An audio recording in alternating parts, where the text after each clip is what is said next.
Hello brothers and sisters, అందరికీ వందనాలు.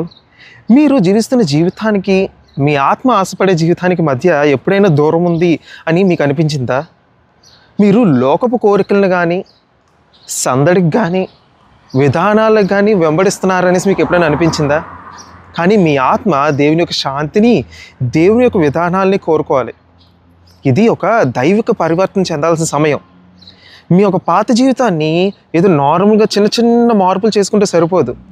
మీరు నిర్ణయం తీసుకోవాల్సిన సమయం ఇది. ఏంటంటే మీ యొక్క సమస్తానికి ఆయనకి కర్తగా చేయాలి. మీ సమస్తాన్ని దేవునికి మీరు సమర్పించాలి. అప్పుడు ఎప్పుడైతే ఆయన వాక్యం మీ ఆత్మకు అర్థంగా మారిన క్షణం ఉంటుందో, ఆయన సన్నిధి మీ గందరగోళంలో శాంతిగా మారుతుందో, మీ యొక్క కోరికలు మారడం మొదలవుతాయి. లోకాన్ని సంతోషపెట్టడం నుంచి మీ సృష్టికర్తని గణపరచడం వైపు, అదే ఆ దైవిక మార్పిడి అన్నమాట. మీ నలిగిన హృదయానికి ప్రతిగా ఆయన సంపూర్ణతను పొందండి. మీ గతానికి ప్రతిగా ఆయన ఉద్దేశాన్ని పొందండి. ఇది కేవలం మార్పు కాదు, దానికంటే ఎక్కువ. ఇది ఒక దైవిక పునర్జన్మ. ఈరోజే అందరం కలిపి ప్రారంభిద్దాం. ఎవరికి ఏం సహాయం కావాలో ఆయన సన్నిధిలో పెట్టండి.